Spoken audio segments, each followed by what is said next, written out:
सर्वप्रथम श्री मुकुंद गोपाल प्रभु के चरणों में नमन करते हुए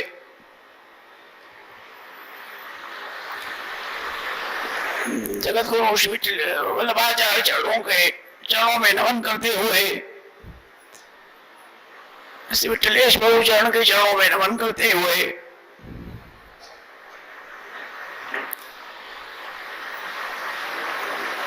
शिकाकारी के चरणों में नमन करते हुए उपस्थित सभी परम भाग्यवान वैष्णव जन।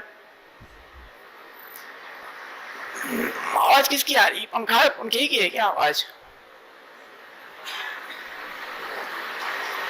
बंद करो उसको।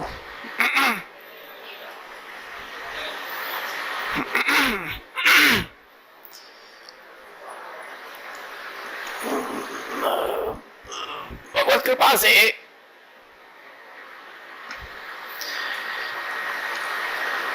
एकादशी सत्संग का क्रम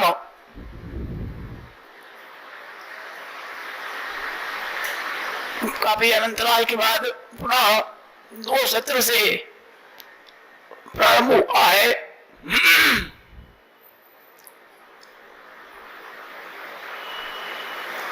पिछले सत्र में 9 शिक्षा पत्र का प्रारंभ हुआ था। 10 श्लोक उसके हुए थे। अब उसके आगे उसको अपन बढ़ावेंगे फिर से, जैसा कि पिछले सत्र में ही कहा गया था।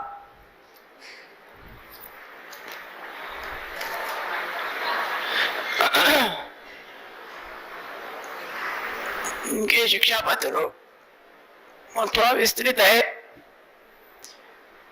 प्रेम, आसक्ति और व्यसन किस प्रकार से प्रभु के अंदर हो, उसका इसमें मुख्य रूप से वर्णन है।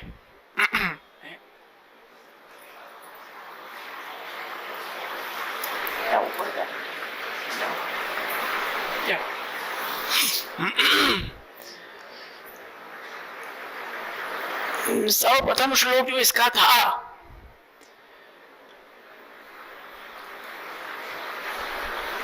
श्री हराचार्य ने सर्वप्रथम कदा निजपति कृष्ण स्वबिंबम दर्शयिष्यति मध्यवर शिखम नील कुंतला वर्णाननम। यहाँ पर निजपति शब्द का विशेष तात्पर्य आपने यहाँ पर खोला कि निजपति क्यों लिया गया प्रथम श्लोक में। उसका विस्तृत वर्णन भी अगली बार हुआ था कि वास्तविक रूप से क्योंकि ये प्रेम, आसक्ति और व्यसन की स्थिति है, इसलिए यहाँ पर निजपति दिया गया। क्योंकि वास्तविक रूप से जो प्रेम है, जो आसक्ति है और जो व्यसन है, वो वास्तविक हमारे जो सच्चे पति, जो हमारे अलौकिक पति भगवान पूर्ण पुरुषोत्तम भगवान श्री कृष्ण है, उनके अंदर ही होना चाहिए। बाकी कहीं भी यदि हमें प्रेम है या आसक्ति है या व्यसन है तो वो केवल स्वार्थ रूप से है, वास्तविक रूप से नहीं है। वास्तविक प्रेम, वास्तविक आसक्ति और व्यसन तो प्रभु में ही होना चाहिए। यदि लौकिक में होता है तो दुर्व्यसन कहा जाता है, वो अच्छा व्यसन नहीं है। किसी को किसका व्यसन होता है, किसी को क्या व्यसन होता है, वो दुर्व्यसन कहे जाते हैं। सच्चा व्यसन वही है, सच्ची आसक्ति वही है, और प्रेम भी सच्चा वही है कि जो पूर्ण पुरुषोत्तम पर ब्रह्म के अंदर हमें हो,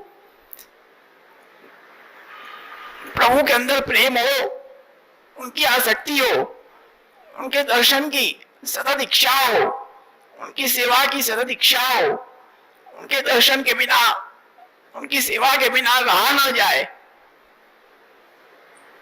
वो व्यसन जब लगे तब मानो कि सच्चा व्यसन है।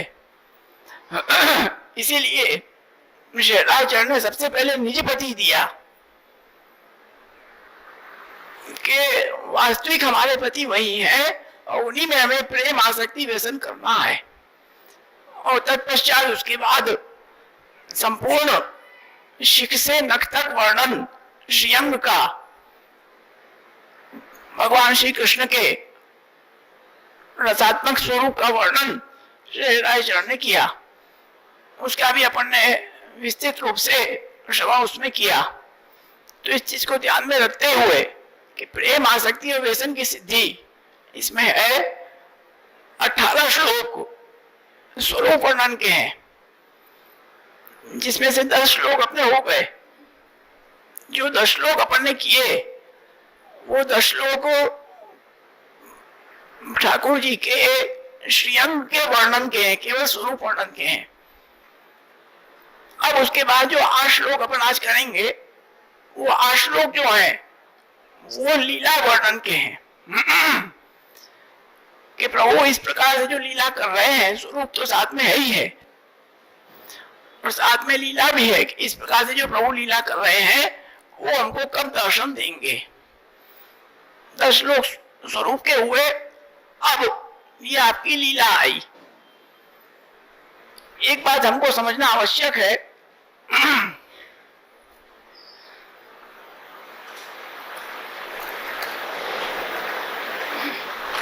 एक बात खास वस्तु समझना है कि श्री आचार्य ने जो शुद्धाद्वैत सिद्धांत की स्थापना की उसमें जो परब्रह्म पूर्ण पुरुषोत्तम है वो शुद्ध है, साकार है और साथ साथ में सभी अलौकिक धर्मों से युक्त है। इसलिए श्री प्रभुजन आज्ञा करते हैं कि प्राकृत धर्मानाश्रय और प्राकृत निखिल धर्म रूपमिति। प्राकृत धर्मों का वहां पर आश्रय नहीं है। प्राकृत धर्म ब्रह्म के अंदर नहीं विराजते। वो जो ब्रह्म है पूर्ण पुरुषोत्तम सच्चिदानंद स्वरूप, उसके अंदर कैसे धर्म विराजते हैं कि अप्राकृत अलौकिक धर्म विराजमान है। क्योंकि शंकराचार्य जी ने ब्रह्म को निर्धर्मक सिद्ध किया कि ब्रह्म कुछ नहीं करता है,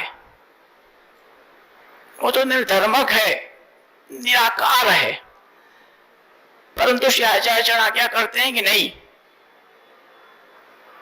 जो ब्रह्म है वो साकार ही है, साकार ब्रह्मवादी का स्थापक।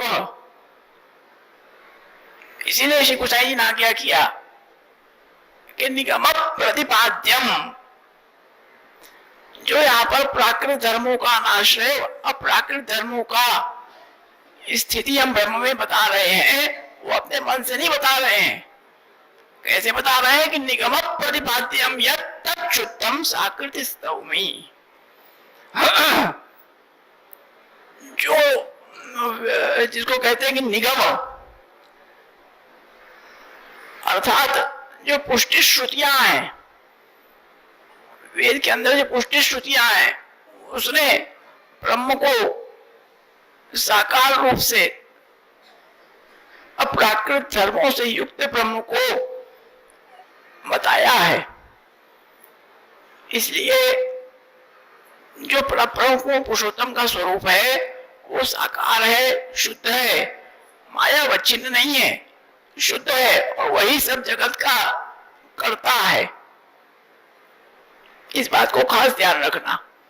और साथ साथ में जो प्रभु का स्वरूप है, प्रभु का स्वरूप भी सच्चिदानंद स्वरूप है और आपका सदानंद स्वरूप है, रसात्मक स्वरूप है।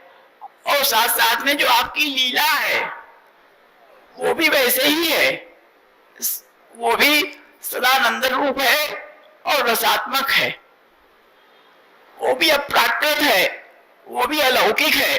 उस लीला को भी लौकिक मत मानना, इस बात को ध्यान रखना। क्योंकि ब्रह्म पूर्ण पुरुषोत्तम पर ब्रह्म जो लीला करता है, चाहे वो लौकिकवत ही क्यों ना हो, परंतु वो लीला लौकिक नहीं है, इस बात को खास ध्यान रखना। वो सब लीला लौकिक है, कुछ न कुछ उसमें विशेष रहस्य छिपा है, बड़ा गंभीर रहस्य छिपा है। जैसे एक उदाहरण के तौर पे हम दे, श्रीमद् भागवत में उल्लेख आता है कि मेह नादीनी वास्तव। जब आप छोटे बालक थे प्रभु, तो आपने लघु शंका कर दी, घर के द्वार पे शौच कर दिया। तो पूर्ण पुरुषोत्तम पर ब्रह्म कभी शौच कर सकता है? लघु शंका उसको देह के धर्म क्या बाधा कर सकते हैं? होते हैं नहीं। परंतु वहां पर जो हुए हैं उसके अंदर भी बड़ा गंभीर तात्पर्य है। आपने ऐसा क्यों किया? वो इसलिए किया कि वो भक्तों को अन्य आश्रय से छुड़ाना था। मैं नादीनी वास्तव, जो वह भक्तें परंपरागत चले आए रहे, वास्तु पूजन इत्यादि करती थी, जो रंगोली बनाती थी, वास्तु पूजन वगैरह करती थी, तो आपको अच्छा नहीं लगता था कि या तो मेरा आश्रय करो। निरोध स्कंद है, 10वां स्कंद, वहां प्रभु ने निरोध सिद्ध करवाया है, तो वहां पर वास्तु पूजन क्यों कर रही है? इसलिए आप जब वास्तु पूजन जब करती थी, वो सब सजाती थी, तो वहां जाके आप शौच कर देते थे।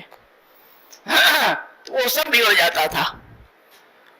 तो उसके अंदर ये तात्पर्य था कि आपको अन्याश्रय से मुझ भक्तों को छुड़ाना था। आप ऐसे नहीं करते थे, उसके अंदर ही बड़ा गंभीर तात्पर्य है।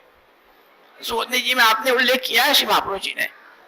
तो कहने का तात्पर्य आपकी छोटी सी छोटी लीला भी कोई गंभीर संकेत को दर्शा रही है। इसलिए जैसा आपका स्वरूप है वैसा ही आपकी लीला का भी स्वरूप है, वैसी ही आपकी लीला है। और लीला है वो नित्य है, नित्य प्रवर्तमान है। आज भी नित्य लीला हो रही है, प्रभु विलास के आज भी नित्य लीला कर रहे हैं। आपके स्वरूप में, आपकी लीला में कोई भेद नहीं है, इस बात को खास ध्यान रखना। इसलिए 10 श्लोक स्वरूप वर्णन के हैं, तत्पश्चात फिर आपने लीला सहित वर्णन किया है। अब उसका हम प्रारंभ करते हैं।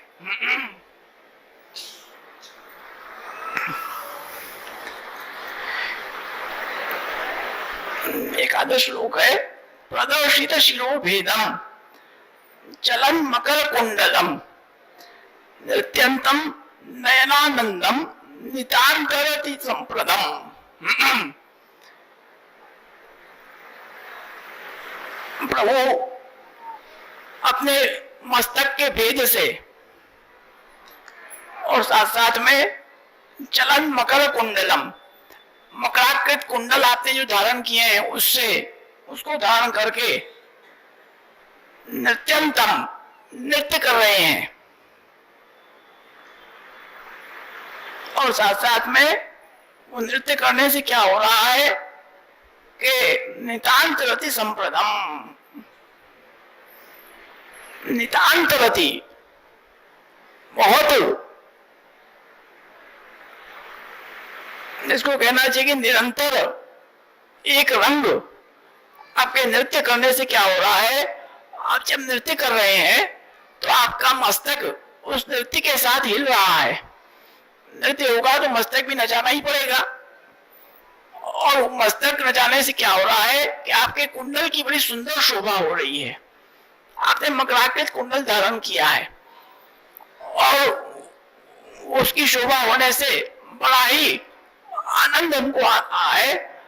उससे क्या हो रहा है कि आप निरंतर रति का आनंद प्रदान कर रहे हैं। एक रति वहां पर उपज रही है नई प्रकार की। यहाँ पर मकराकृत कुंडल का विशेष भाव है। कामदेव के रथ की जो ध्वजा है उसको मकर की ही है, वो मकर की ही है।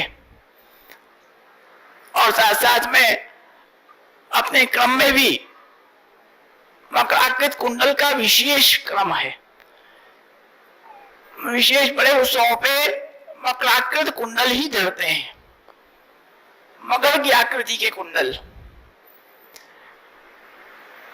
और साथ साथ में रास में, क्योंकि नृत्य का है, रास का प्रसंग है, इसलिए वैसे जब मुकुट धरते हैं तो मयूराकृत कुंडल का नियम है। जब भी मुकुट आएगा तो मयूराकृत कुंडल आएंगे, परंतु रास उत्सव के दिन जब मुकुट धरेंगे तो मकराकृत कुंडल धरेंगे, उस दिन मयूराकृत कुंडल नहीं आएगा, उसका विशेष भाव है। और साथ साथ में यहाँ पर ऋषि गोपेश्वर जी आप आज्ञा कर रहे हैं कि जो आपके जो कुंडल हैं वो कुंडल सांख्य योग के स्वरूप है। एक तरफ सांख्य है, एक तरफ योग है। इसका खुलासा प्रलय गीत में आ चुका है, जिसने सुना है उसको ध्यान होगा, शायद भूल गए हो। वीक्ष्यालकावत मुखम तव कुंडल श्री गंडस्थलाधर सुतम मसितावलोकम। वहां पर 4 प्रकार की मुक्ति का वर्णन किया है आचार्य ने। सालोक्य, सारूप्य, सामीप्य और सायुज्य, 4 प्रकार की मुक्ति प्रभु देते हैं। तो उसमें जो सारूप्य मुक्ति है वो तो आपके अलग हैं, वो सब जड़ हैं, वो सब मुनि हैं, ज्ञानी हैं, जो आपके मस्तक पे लटकते रहते हैं, पर सुधा का आस्वादन नहीं कर पाते, इसलिए उनको मुक्ति प्राप्त होती है। इसी प्रकार से जो कुंडल है वो कुंडल का स्वरूप सांख्य योग का है, और वो सारूप्य मुक्ति, सामीप्य मुक्ति है। क्योंकि वो कुंडल जब आप धरते हैं तो वो कपोल के एकदम निकट होता है। जो कुंडल है वो कपोल के एकदम निकट होता है, उसका एकदम नैकट्य है, परंतु वो रस का आदान प्रदान वहां पर नहीं हो सकता, इसलिए वहां पर वो सामीप्य है, सामीप्य मुक्ति है, प्रभु के एकदम सन्निकट है, एकदम पास में है, गंडस्थल से भी लगे हुए हैं, परंतु उसका रस जो सुधा है वो उसकी प्राप्ति वहां पूर्ण नहीं है, इसलिए वो सामीप्य है, सामीप्य मुक्ति है। तो सांख्य योग का स्वरूप वहां पर विशेष वर्णन करने का भी समय नहीं है, उसमें बड़ा विस्तृत वर्णन है गीत में, तो उसका यहाँ पे स्वरूप है। तो ऐसे जो प्रभु ब्रह्म भगवान श्री कृष्ण है, ऐसे कुंडल धर के, ऐसे अपने मस्तक को नृत्य के रूप में ऐसे आप उसका भेद दिखा रहे हैं, ऐसे प्रभु हमको भक्तन के नयनन को परम आनंद देते हैं। जो आप अपने मस्तक को हिला रहे हैं उससे भक्तों को बड़ा सुख प्राप्त हो रहा है। तो ऐसे प्रभु हमें कब दर्शन देंगे?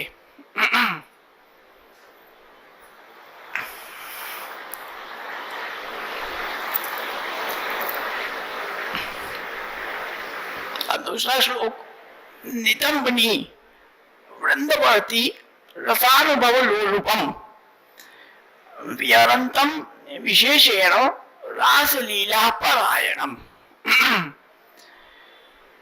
नितंबनी, जो जिनके सुंदर नितंब वाली जो स्त्रियां हैं, ब्रज भक्ते हैं, जिनके अति सुंदर नितंब हैं, ऐसी जो ब्रज भक्ते हैं, वे ब्रज भक्ते हैं, उन ब्रज भक्तों से वृंद, उनका समूह, उस समूह से के मध्य में प्रभु विराज कर,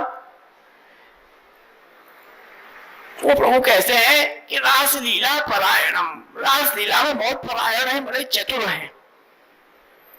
सब भक्तों से घिरे हुए ऐसे जो प्रभु विराज मध्य में विराज रहे हैं, सब भक्तें चारों तरफ उनको घेरी हुई हैं और प्रभु मध्य में विराज कर रसानुभव का आनंद ले भी रहे हैं और वहां पर सबको करा भी रहे हैं। यहाँ पर गोपेश्वर जी आज्ञा करते हैं कि ब्रज भक्तन के वृंद में प्रभु विराजमान है, मध्य में आप विराजमान है, सब समूह ब्रज भक्तों का वहां पर घिरा हुआ है और प्रभु उस मध्य में विराज कर रसानुभव कराने में अति चपल है। बड़ी चपलता से, बड़ी चतुराई से, बड़ी चंचलता से आप संपूर्ण ब्रज भक्तों को रसदान करा रहे हैं। वो कैसे करा रहे हैं? सोयाते जो एक काला व चिन्ह समस्त ब्रज भक्तन को दान करते हैं। विरुद्ध धर्माश्रय का स्वरूप है आपका। ये पहले अच्छी तरह से इसमें आ चुका है पहले के शिक्षा पत्रों में कि परम पूर्ण पुरुषोत्तम का जो स्वरूप है वो विरुद्ध धर्मों का, सब विरुद्ध धर्म उनके अंदर विराजमान है। प्रभु के लिए कुछ ऐसा नहीं है, प्रभु यहाँ है तो प्रभु वहां नहीं, ऐसा नहीं है। प्रभु हर जगह है। एक ही समय में सब भक्तों को अलग अलग प्रकार का रसानुभव आप करा रहे हैं। विरुद्ध धर्माश्रय स्वरूप है आपका। तभी तो सब भक्तों का समूह, कितनी भक्तें हैं विचार करो, सबको उस रसानुभव से, रसानंद से तृप्ति कराना ये किसी लौकिक पुरुष का सामर्थ्य है? संभव ही नहीं है। कोई सोच ही नहीं सकता, कोई सोच ही नहीं सकता उसको। यह अलौकिक रस है और ये रस शुद्ध है, निष्काम है, निष्कपट है, निश्चल है और जो रस है ये केवल पूर्ण पुरुषोत्तम परम ब्रह्म ही पहुंचो इस रस का दान कर सकते हैं, बाकी किसी में सामर्थ्य नहीं है। आज ऐसा कोई पुरुष नहीं है कि जिसमें सामर्थ्य हो कि कोई किसी की पूर्णता कर सके। किसी लौकिक पुरुष में सामर्थ्य नहीं है, किसी के इंद्रियों में इतनी ताकत नहीं है। सब क्षुल्लक है। जिसको आनंद मिलता भी है वो सोचते हैं कि बड़ा आनंद है, आनंद नहीं है, वो तो एक तुच्छ है, वो तो उसका एक छीटा मात्र समझो, एक बस वो है, वो आनंद नहीं है। विषय में पड़े हुए हैं, क्षुल्लकता है, वहां पर स्वार्थ भरा हुआ है, काम भरा हुआ है, वहां क्या आनंद प्राप्त होगा? ये तो शुद्ध स्नेह का रस है। ये तो प्रभु ही प्रदान कर सकते हैं, प्रभु से ही हमको वो चीज प्राप्त हो सकती है। वो धर्माशय स्वरूप है, वही प्राप्त करा सकते हैं। तो आप उस भक्तों के समूह में विराज कर, जितने समूह में भक्ते हैं उन सबको आप उन प्रकार से जो जो भक्तों जिस गुण की भक्ते हैं उन सबको उस प्रकार का रसानुभव आप वहां पर करा रहे हैं। और रासादिक लीला भी वहां पर हो रही है, उसको करने में आप परम चतुर हैं। रासादिक लीला भी वहां कर रहे हैं। रास है क्या? अपने यहाँ रास लीला मुख्य क्यों है? रसानाम समूह रासा, जितने रस है उन सब रस का जहां समूह है वही तो रास है। वहां पर रास में सब रस हैं, वहां पर कोई भी रस छूटा नहीं है। इसीलिए श्री महाप्रभु जी नामा क्या आता है कि रास लीलैक तात्पर्य, एकमात्र रास लीला में ही जिनका तात्पर्य है, अर्थात उनके संपूर्ण जो रसात्मक लीला है उसमें आपका एकमात्र तात्पर्य। इसीलिए श्री महाप्रभु जी जब भी विराजेंगे तो पलंगड़ी पे विराजेंगे। क्यों? कि रास लीलैक तात्पर्य, वो जो पलंगड़ी का भाव है वो शैया का भाव है, और शैया है वो रसाधार है। इसलिए आप उस भाव से ही विराजते हैं। प्रत्येक दर्शन कहीं भी कर लो आप, क्योंकि आपका उसी में एकमात्र तात्पर्य है, आपका और कहीं तात्पर्य है ही नहीं। तो ऐसे जो प्रभु है वो हमें दर्शन कब देंगे? फिर 13वां श्लोक, त्रिभंग ललितम वेणु कलितम भुजयोरपि वृंदावनैक फलितम वलितम स्वजनैः सह। त्रिभंग ललित स्वरूप जो प्रभु का है, एकदम तिरछे बांके होके आप जो वेणुनाद कर रहे हैं, वेणु कलितम, वेणु का पूजन कर रहे हैं, दोनों आपकी भुजाओं में बंसी आपने धारण की है, मुरली धारण की है, और आपका एकदम त्रिभंग ललित स्वरूप है, बिल्कुल तिरछा टेढ़ा स्वरूप है। क्योंकि रस में जब तक टेढ़ापन न आवे तब तक रस में चमत्कृति नहीं आती। सीधा सीधा रस में चमत्कृति नहीं है। आप सीधे सीधे कोई बात कह दो तो उसमें रस नहीं उपजेगा। रस तो किसमें है कि जब थोड़ा तिरछा हो, सीधे सीधे कह देने में रस नहीं है। इसलिए आपका स्वरूप कैसा है कि त्रिभंग ललित स्वरूप है, थोड़ा तिरछा स्वरूप है आपका, और आप ऐसे तिरछे होके दोनों श्रेयस में वेणुनाद कर रहे हैं। और वृंदावनैक फलितम वलितम स्वजनैः सह, एकमात्र वृंदावन में, वृंदावन के फलात्मक स्वरूप, वृंदावन में संपूर्ण व्रजभक्तों से वेष्टित होकर लीला कर रहे हैं। यहाँ पर त्रिभंग ललित स्वरूप से आपका वर्णन है, और आपने दोनों भुजाओं में वेणुनाद कर रहे हैं। आप त्रिभंगी ललित स्वरूप विराजता भी है, वो निधि स्वरूप है, उनकी सेवा भी हो रही, वो विराजता भी है स्वरूप।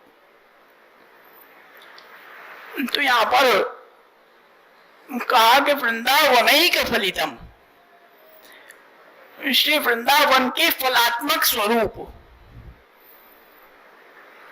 श्री वृंदावन में सदा विराजमान है। वृंदावन के फलात्मक स्वरूप कौन है? भगवान श्री कृष्ण। ये सुदो संग लालित रास रासेश्वर रसात्मक प्रभु, वही तो वृंदावन के फलात्मक स्वरूप है। और है कौन?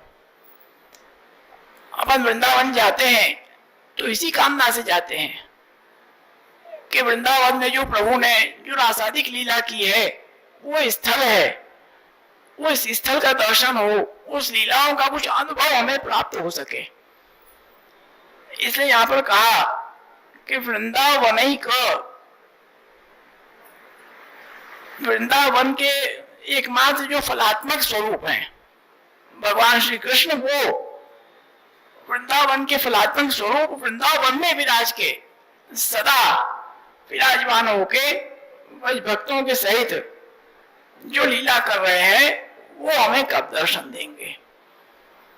वृंदावन के फलात्मक स्वरूप वृंदावन में विराज के भक्तों सहित लीला का दान कर रहे हैं। ऐसे प्रभु के दर्शन की इच्छा श्री हरिराज चरण रख रहे हैं।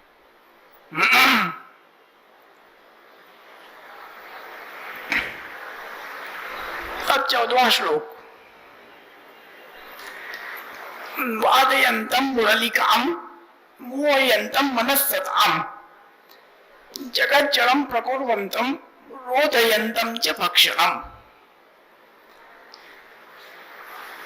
यहाँ पर जो मुरली आप बजा रहे हैं उसका वादन यहाँ पर जो आप कर रहे हैं उससे क्या हो रहा है कि मोहयंतम मनस्सताम, जो सब वहां पर सज्जन है, जो वहां पर भक्त हैं, उनका मन का मोहन हो रहा है, उनका मन मोहित हो रहा है।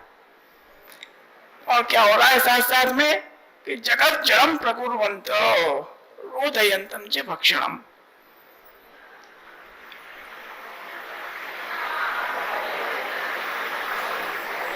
आपके वेणुनाद से उस अधर सुधा से क्या हो रहा है कि जो जड़ है,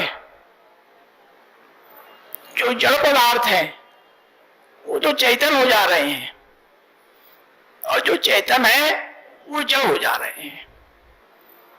ऐसा आपका वेणुनाद है, ऐसा आपका उस वेणुनाद में मोहन है, और साथ साथ में पशु आदि के भक्षण का रोध आप कर रहे हैं। इसको समझने के लिए हमें वेणु गीत को देखना पड़ेगा। जो वेणु गीत में यश धर्म है, जो भगवान का यश धर्म का प्राकट्य है, वो वेणु गीत में जो दिया है कि अवश्य कृष्ण मुख निर्गत वेणु गीत पीयूष मुत्तभित कर्ण पुटै पिबन्त्य शावास्मतस्तनपय कमलास्मतस्थु गोविंदम आत्मनिदशा स्पृशला कृष्णा प्रशंत्य शुक्ला प्रशंत्य। यश धर्म का क्या स्वरूप है कि यशो यदि विमूढ़ा नाम प्रत्यक्षा शक्ति वारणात्। यश क्या होता है? जो विमूढ़ लोग होते हैं उनकी प्रत्यक्ष आसक्ति का वारण कर लेता है। आपका ऐसा यश धर्म है। अर्थात जो गायें थी, गावाश्च कृष्ण मुख निर्गत वेणु गीत, जब आपने वेणुनाद किया तो उस वेणुनाद में जो आपने अधर सुधा बदलाई थी, जब वो अधर सुधा वहां से प्रवाहित हुई तो उस अधर सुधा ने क्या किया कि उस अधर सुधा ने उन गौओं की प्रत्यक्ष जो आसक्ति थी, अर्थात जब गौएं कुछ खाएंगी, जब खाती रहेंगी, जब चारा डलेगा उनको, तो उस समय आप कुछ भी कर लो वो वहां से मुंह नहीं हटाएगी। ये उनका काम नियम होता है। आप कितना भी कुछ उनको हटा लो, हिला लो, वापस वहीं जाएगी, वो आप इधर कहीं देखेगी भी नहीं। आजकल अपने ऐसा नहीं, अपन खाते खाते मोबाइल से बात कर रहे हैं, 10 पंचायत कर रहे हैं, ऐसा उनमें नहीं है। वहां तो एक निष्ठ होकर वो उस कार्य में लगी रहती है। परंतु जब आपका वेणुनाद हुआ तो क्या स्थिति हुई कि गायों ने खाते खाते वो खाना रोक दिया, और साथ साथ में क्या हुआ, कमलास्म तस्थु, जो उनकी छोटे छोटे बछड़े थे, बचियाएं थी, जो अपनी मां का स्तनपान कर रही थी, थन में मुंह लगा हुआ था, वो भी आप कितना ही खींच लो उसको, बछड़े को, वहां से हटेगा नहीं। लेकिन जब वेणुनाद हुआ तो जितना उन्होंने दूध पिया था उतना मुंह में ही रह गया, वो अंदर उतार भी नहीं पाए, तस्थु वहीं स्थित हो गया और वेणुनाद सुनने लगे। तो प्रत्यक्ष आसक्ति का वहां पर वारण हुआ। ये प्रभु का यश धर्म है। इसने यहां पर कहा कि भक्षण का जो रोध करता है, जो वहां पर वो लोग खा रहे थे उनका सबका रोध हो गया, खाना छोड़ दिया उन्होंने, और क्या किया कि उत्तभित कर्ण पुटै पिबन्त्य, अपने कानों को दूने के समान करके उस वेणुनाद अमृत जो रस था, उस रस को अपने अंदर सीधी डालने लगी। क्योंकि वो गाय भी जो थी, वो गाय भी कोई सामान्य नहीं थी। जिनको सदा सुधा का दान हुआ, प्रभु ने जब वेणुनाद किया तो उस वेणुनाद का श्रवण तो सबने किया, परंतु उस वेणुनाद में जो आपने अधर सुधा बदलाई थी, उस अधर सुधा का आस्वादन सबको नहीं हुआ। वो तो आपको जिसको जिसको कराना था, जिसके जिसके अंदर भगवती यत्व का संपादन करना था, उसी को आपने अधर सुधा का दान किया, बाकी आपने किसी को भी नहीं किया। बाकी नाथ का श्रवण सबने किया, परंतु वो बजभक्तें, वो गौएं विशेष थी, वो लीला में सहकारी थी, लीला में साथ में रहती थी। इसलिए आपने उन सब गायों को उस वेणुनादामृत का, अधर सुधा का आपने दान किया। उन्होंने उसको दोने की तरह, क्योंकि वो रस है, उसको अपने अंदर समेट लिया। इसलिए आप विशेष गोकर्ण धारण करते हैं, उसका इसलिए विशेष स्वरूप है। तो इसलिए यहाँ पर जब आपने वेणुनाथ जब प्रभु करते हैं तो क्या होता है कि वो सत्पुरुष के मन का मोह कर लेते हैं।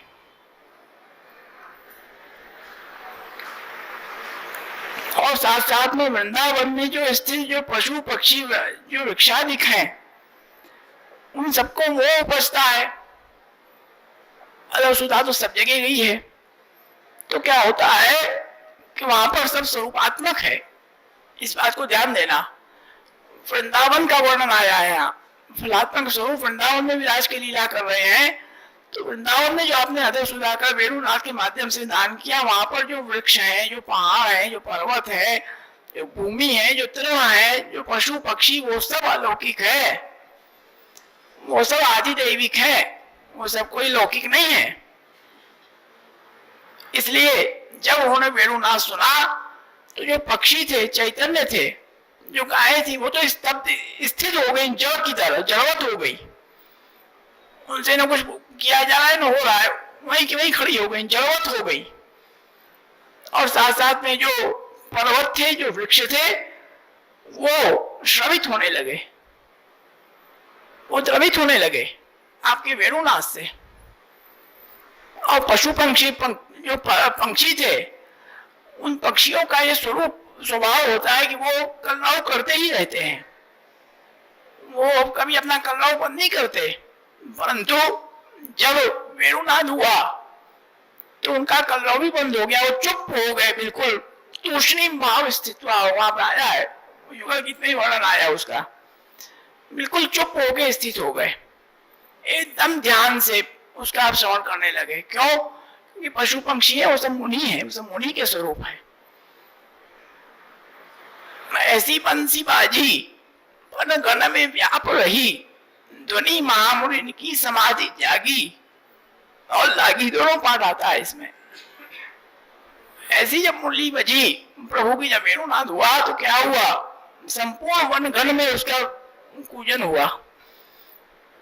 तो महामुनि न की, जो महामुनि थे उस समय वहां पर, उन सबकी समाधि लग गई कि वाह, क्यों कि वो तो साक्षात जो परब्रह्म पूर्ण पुरुषोत्तम का है, जिसका निश्वास वेद है, श्रुतियां हैं, वो अपना निश्वास उसमें डाल रहा है, तो वो उनको प्राप्त हो रहा है, साक्षात वो वेद प्राप्त हो रहा है। तो उनकी समाधि बिल्कुल लग गई, एकदम तल्लीन हो गए अपनी समाधि में।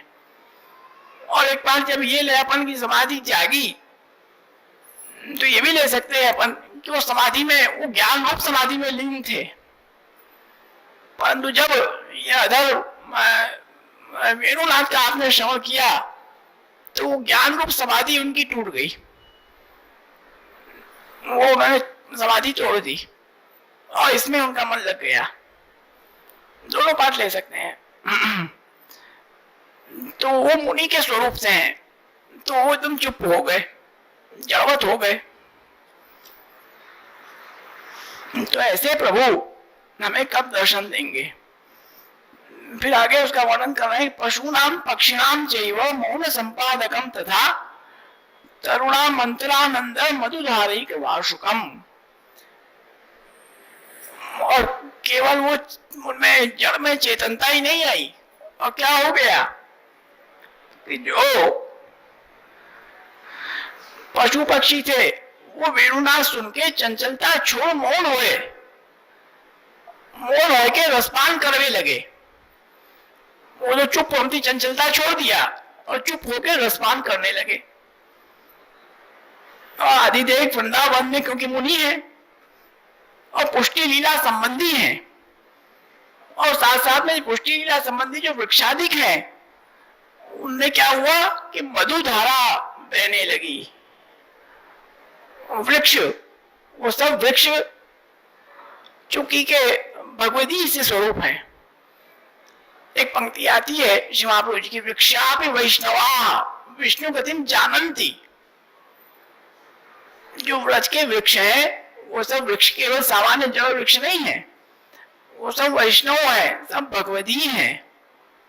वहां पर स्थित होके सब प्रभु की लीला का दर्शन करते हैं, उसका रसपान करते हैं। तो जितने जो वृक्ष थे, वो वृक्षों में से क्या हुआ कि ऐसा आनंद हुआ कि देह में पुलकावली हो गई उनके, और साथ साथ में परम भगवती है सो वेणुनाद रस को अमृत हृदय में अनुभव करी, अंतःकरण में आनंद पाए, मधुधारा श्रवत है, मधुधारा श्रवित होने लगी। क्योंकि आता है ना उसमें, श्रीमद् भागवत में आता है द्वितीय स्कंद में, तदस्म सारम हृदयम वतेदम यद ग्रह्यमाणै हरिनाम ध्येयै न विक्रियेता सतो विकारो नेत्रे जलम गात्र रुहेषु हर्षः। कि वो हृदय तो पत्थर के समान है, बिल्कुल पत्थर हृदय है वो। कौन? जो ग्रह्यमाणै हरिनाम ध्येयै, जब प्रभु के नाम को हम लें, प्रभु की लीला का श्रवण करें, प्रभु का हम भजन करें, प्रभु का कीर्तन करें, उस समय यदि हमारा नेत्रों में अश्रु धारा न बहे, प्रभु की लीला सुनकर हमारे रोमावली पुलकित न हो जाए, हमारा हृदय विक्रिय तो यदा विकारो, विकार न हो जाए, अलौकिक है। अगर ऐसा नहीं होता है आपकी प्रभु की कथा सुनकर, तो आपका हृदय बिल्कुल पत्थर है, बेकार है, आपको कथा सुननी ही नहीं चाहिए। वो पत्थर हृदय मनुष्य है जो प्रभु की लीला सुन के जिसको पुलकावली ना हो। तो ये तो साक्षात भगवती है। जब वेणुनाथ का श्रवण किया तो इनके रोम रोम पुलकित हो गए, ऋषि गिरिराज जी के रोम रोम पुलकित हुए। तो वही वहां पर वृक्षों का स्वरूप है, आज भी वो पुलकावली, नित्य रोमावली आपकी पुलकित विराज रही है। ऋषि गिरिराज जी का मनोरथ होता है, जो अपन पत्ती खोजते हैं गिरिराज जी, वो क्या है? वो सब आपकी पुलकित रोमावली का स्वरूप है। जब प्रभु वहां पर पधारते हैं, जब प्रभु वेणुनाथ करते हैं, तो आपको रोमांच होता है, इससे आपके रोए खड़े हो जाते हैं, तो वो आपका वही स्वरूप है। तो भगवत स्पर्श से, भगवत वेणुनाथ के श्रवण से अगर ना हो तो बेकार है ऐसा हृदय, क्या काम का। तो ऐसे जो लीला करते हैं प्रभु, वो हमको कब दर्शन देंगे। अब 16वां,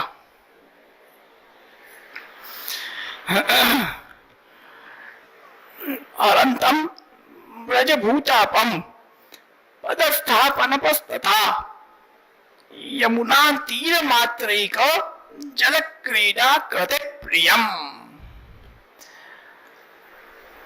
अब स्थल लीला करके आप जल क्रीड़ा में पधारे।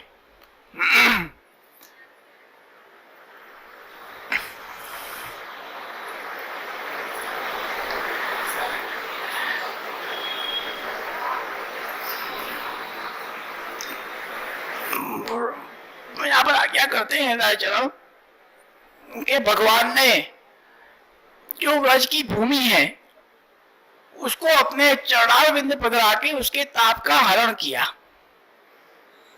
उसके ताप का आपने हरण किया। और साथ साथ में यमुना तीर मात्रिक यमुना जी में पधार के यमुना जी को रस का दान करके जल क्रीड़ा के माध्यम से आपने वो आनंद कराया। क्योंकि 10वें स्कंद के प्रारंभ में ही आता है कि भगवान का जो प्रागट्य हुआ, वो प्रागट्य कई कई कारणों से हुआ। उसमें सबसे पहला कारण क्या था कि भूमि के दुख का हरण। जो व्रज भूमि थी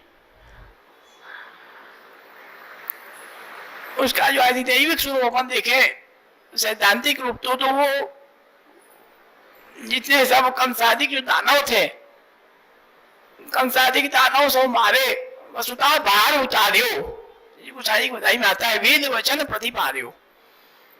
एक तो वो भूमि और त्रासदी झेल रही थी, वो तो एक तो पर्वत आदि का भार तो झेलती है बेचारी, ऊपर से ये सब ऐसे कंस जैसे दानव सब आके बैठ गए, सब आके बैठ गए सब, जो उसका शोषण करने लगे। इसलिए उसको बड़ा कष्ट था कि हमारा शोषण हो रहा है, हमारा बड़ा दुख है। इसलिए प्रभु का प्रागट्य हुआ और प्रभु ने प्रागट्य होकर इस सब दानवों का मान करके उसका भार हरण किया, उसके दुख का नाश किया। पर जब उसको रसात्मक पक्ष में अपन लेंगे तो वो भूमि है, वो नायिका स्वरूप है। तो उसने उसके अंदर बड़ा विरह था कि प्रभु से मिलन हमारा कब होगा, कब हमको प्रभु का स्पर्श मिलेगा। तो जब प्रभु का प्रागट्य हुआ, इसीलिए भगवान ने संपूर्ण भूमि में अपने चरणारविंद में कुछ भी नहीं धराया। आप कहीं भी पधारे, आपने खुले चरणारविंद से ही लीला की।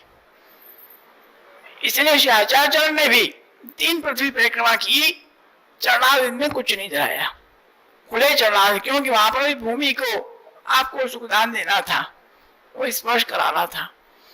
इसलिए यहाँ पर आज्ञा कर रहे हैं कि रास लीला आदि जो आपने की, जो आपने स्थल लीलाएं जितनी की भगवान ने, उन सब के बहाने से, उन सब लीलाओं के माध्यम से आपने उस भूमि का जो ताप था, उसके हृदय में जो विरह था प्रभु से मिलन का, उसको आपने दूर किया। जब भूमि का दूर किया, स्थल लीला किया आपने, तो स्थल लीला करने फिर आपको अति श्रम हुआ, काफी श्रम हुआ,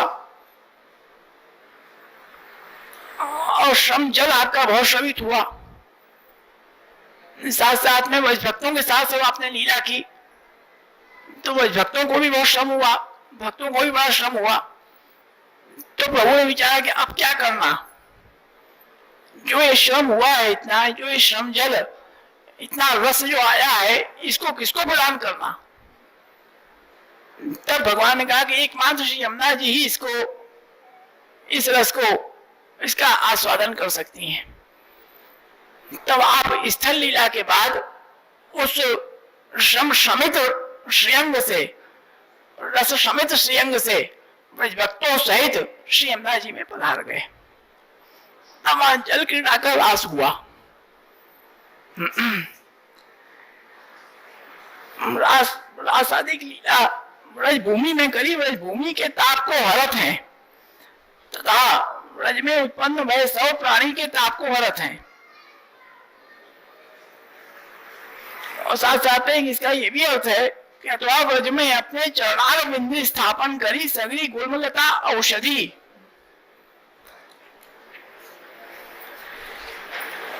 औषधि आदि के ताप को हरत है। और साथ साथ में आप ब्रज में जो खुले चरणारविंद से जो आप पधार रहे हैं, उसका एक ये भी तात्पर्य है कि आप ठोर आपने चरण में चिन्ह स्थापन किए हैं।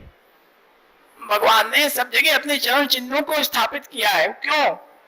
वो स्थापित करके ये बताया है कि जो को ब्रज भक्त को, ब्रज को आश्रय करेगो, तिनको ताप दूरी होएगो। आपने अपने चरणारविंद को स्थापित करके ये संकेत दिया है कि उस माध्यम से वहां जो भी ब्रज में आएगा और इस चरण चिन्ह का आश्रय करेगा, उसका भी ताप प्रत्यक्ष रूप से, अप्रत्यक्ष रूप से उसका ताप भी दूर हो जाएगा, उसका भी विरह ताप दूर होगा।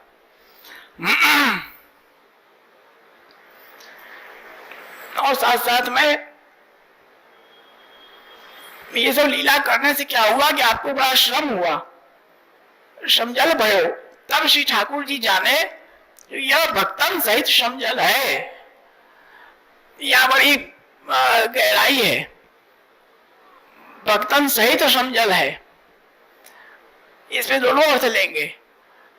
जो आपने रासादिक लीला के माध्यम से, बंधादिक लीला के माध्यम से जो आपने लीलाएं की, तो उसमें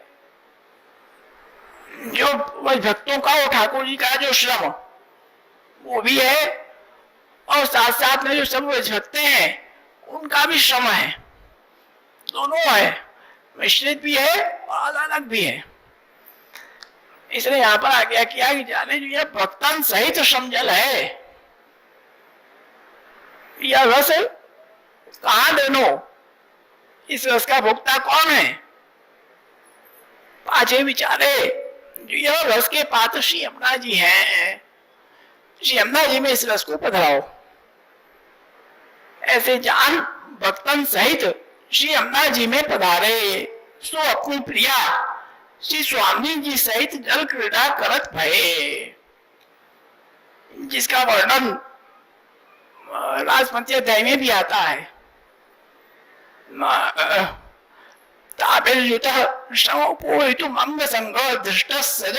कुमकुम रंजितायाः गंधर्व पाली विषद्वा शांतो गजी गज भिराविव भिन्न सेतु हो, जिसका वर्णन मधुराष्टक में भी बड़ा सुंदर आया।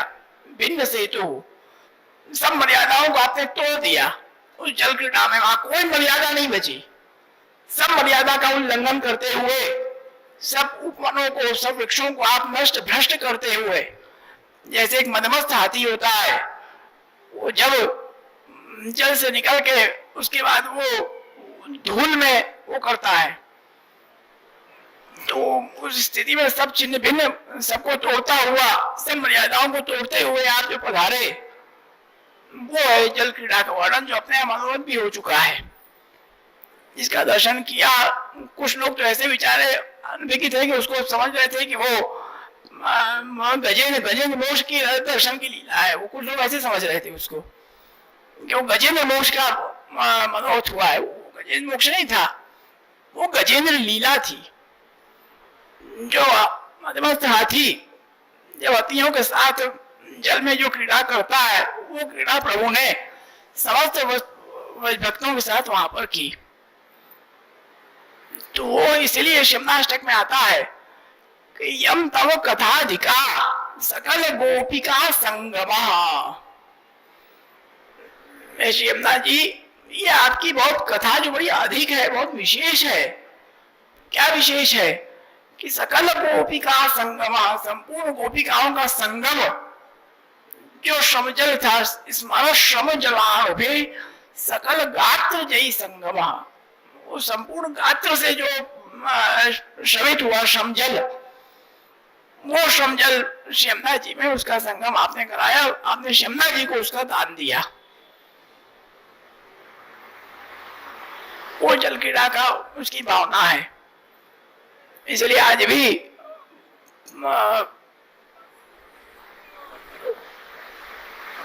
स्नान यात्रा में वो क्रम वही क्रम है। स्नान यात्रा का जो भाव है वो उसका जल क्रीड़ा का ही भाव है, गजेंद्र लीला का ही भाव है। जो समझे उसके लिए वो विशेष है।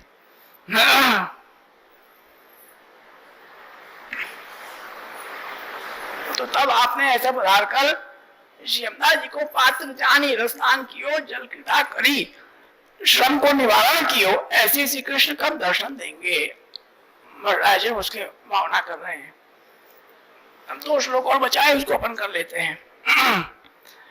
रसात्मक रसात्मस्व भक्त वृंद समन्वितम निजानुभव संवेद्यम प्रकटम तम क्षणे क्षणे।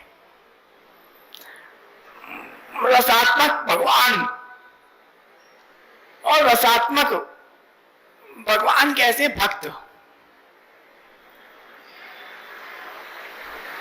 उनके वृंद समूह से आप समन्वित हैं। और साथ साथ में निजानुभव संवेद्यम, निज अनुभव जो आपका है वो आप सम्यक प्रकार से वहां पर प्रकट कर रहे हैं। क्षण क्षण में आप उस अनुभव को प्रकट कर रहे हैं। यहाँ पर आज्ञा करते हैं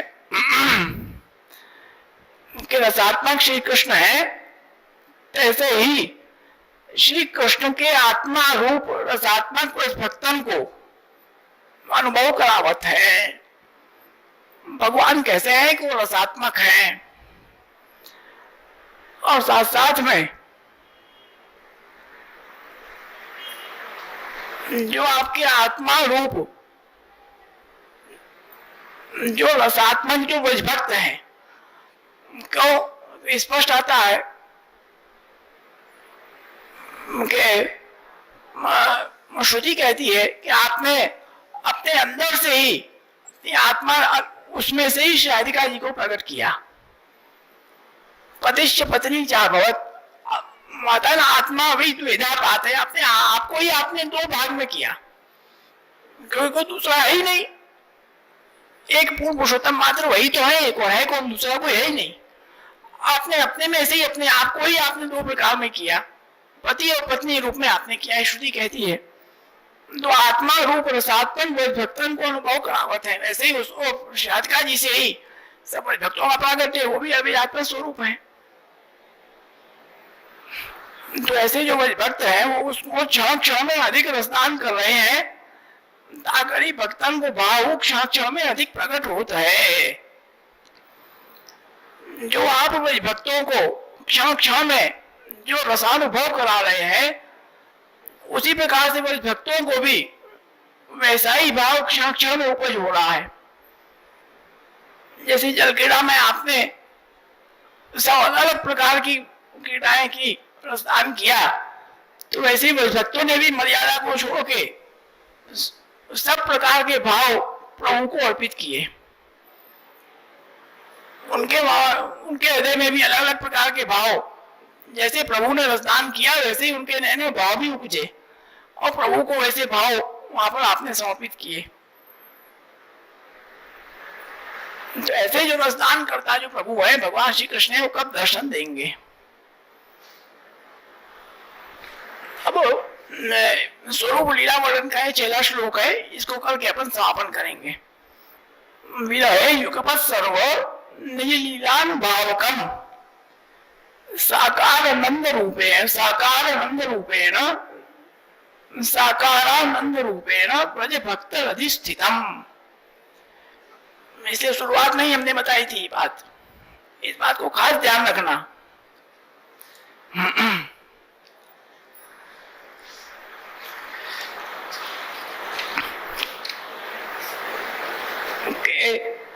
ये सब जितना आया उसका एक निचोड़ है ये।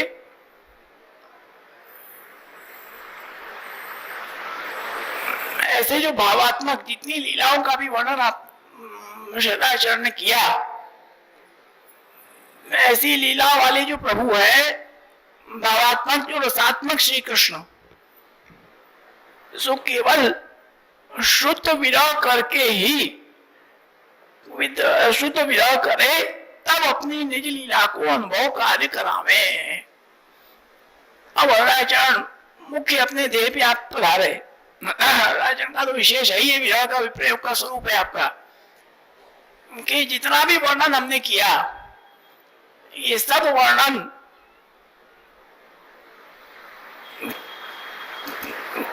का जो भावात्मक रसात्मक जो भगवान श्री कृष्ण है, उन भगवान श्री कृष्ण का केवल शुद्ध विरह करे तब अपनी निज लीला को अनुभव करावे।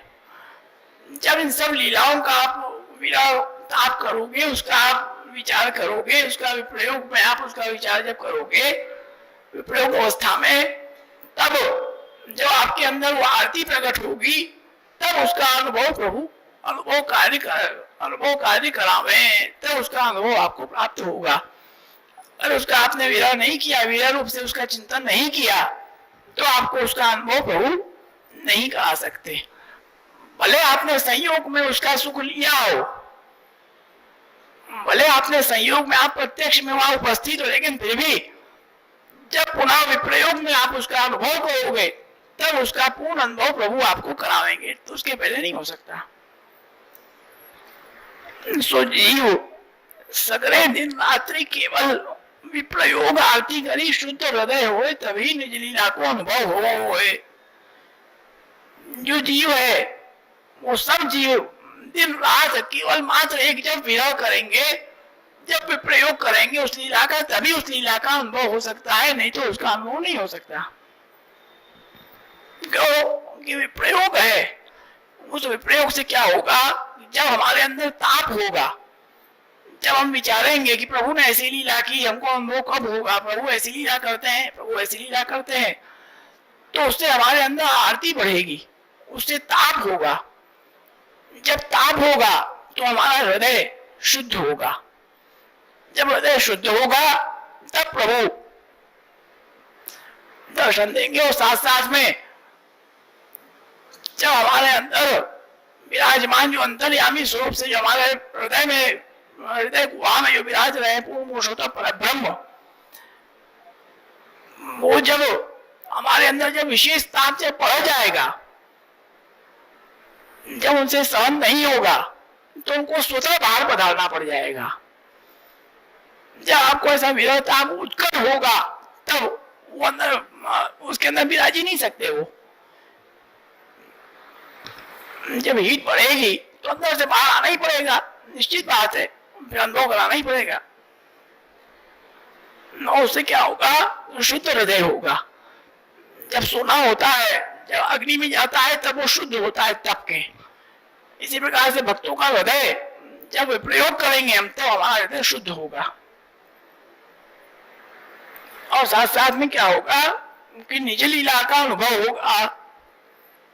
ये भक्त श्री स्वामी जी हैं, तिनको विप्रयोग है, जी स्वामी जी को भी प्रयोग होता है, क्योंकि उस लीला का अनुभव नहीं होगा। नहीं तो स्वामी जी तो सदा संयोग में विराजती है, लेकिन आप ही विप्रयोग करती हैं, विप्रयोग होता है तब आपको उस लीला का अनुभव होता है, उसका विशेष आनंद प्राप्त होता है।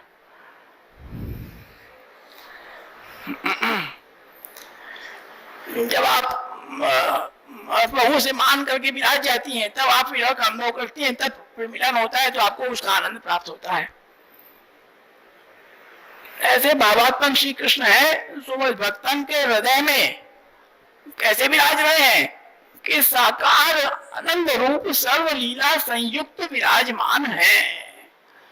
इस बात को समझो, साकार रूप से हमारे प्रभु विराजमान है। केवल तुम सोच रहे हो, अनुभव कर रहे हो, तुम सोचो कि बस वो अपने ध्यान में, अपनी सोच में, ऐसा नहीं है। इस बात को मत सोचना। साकार रूप से, साक्षात साकार रूप से वहां पर प्रभु विराज रहे हैं। सबके हृदय में साकार रूप से प्रभु विराज रहे हैं। इसीलिए जब उद्धव जी का प्रसंग आता है, जब उद्धव जी को भेजा प्रभु ने, तो उस समय उद्धव जी सब जगह उस भक्तों को लेके घूमे, व्रज की यात्रा किया पूरी। तो वहां पर उस स्थल पे जा जाके जो भक्तों के अंदर विरात्मक स्वरूप विराज रहा था, वो साक्षात प्रकट हुआ और प्रकट होकर उस लीला का अनुभव वहां पर हुआ है, उस विरह अवस्था में भी। इस बात को ध्यान रखना। इसलिए विरह भी जो है वहां पर भी संयोग ही है। आखिरी में जाके तो उस अवस्था में भावात्मक स्वरूप, वहां विरात्मक स्वरूप का प्रकट होता है। श्री गिरधर जी महाराज आज्ञा करते हैं वहां पर। इसमें काका जी ने बहुत सुंदर खोला है, अपने यात्रा लिया, उसकी वो है ना, क्या बोलते हैं उसकी स्मारिका, यात्रा की स्मारिका में सुंदर खोला है। देखना कभी उसको, अभी किसी ने देखा नहीं होगा उसको। उसे शुरुआत का लीला का जो भाव है उसको बड़ा सुंदर काका जी बड़ा प्रमाणिक खोला है कि सब श्री गिरधर जी महाराज क्या करते हैं कि अगर केवल विप्रयोग ही होता है वहां पर, स्वरूप का प्रकट नहीं होता तो उनके प्राण रहते कैसे? भक्तों के प्राण स्थिति नहीं रह सकते थे। उनके प्राण किसने स्थित रखे? कि साक्षात भावात्मक स्वरूप ने प्रकट होकर लीला की है, इसलिए उनके प्राण स्थित है, नहीं तो उनके प्राण स्थित ही नहीं रहते। वो साक्षात स्वरूप प्रकट होता है, विरात्मक स्वरूप, भावात्मक स्वरूप। इसलिए कहा वो साकार है, आनंद रूप है और साथ साथ सर्व लीला संयुक्त है। कहते जो रस को स्वभाव है, जो पात्र बिना रहे नहीं। वेणु गीत में जो श्लोक आता है बरा पीड़म नट मर वपु, उसमें श्री गोसाई जी टिप्पणी की बड़ी सुंदर आज्ञा करते हैं। गले का वो खत्म हो गया।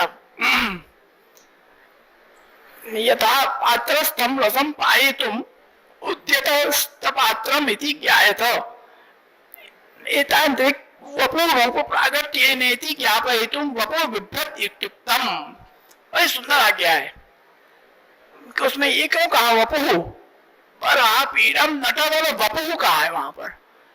वपु है वो साकार ब्रह्मवाद को वहां पर बता रहा है, साकार की स्थिति कर रहा है। वपु क्यों कहा? क्योंकि जो रस होता है, आज अमरस है, वो अमरस स्वतः चल के किसी में तो नहीं चला जाएगा, वो रस जो होता है जिसमें रहेगा, जैसे पूर्वे के अंदर तुमने रस भरा, तो वो जो रस का जो पात्र है पूर्वा है वो भी तो साकार है, तब जो है तब तो हुआ, होता कैसे? और फिर उस पूर्वे से तुम किसी को पिलाओ तो वो भी सामने वाला भी पात्र होगा तभी तो पिएगा। खाली ऐसे हवा में उड़ा दोगे थोड़ी कोई पी लेगा।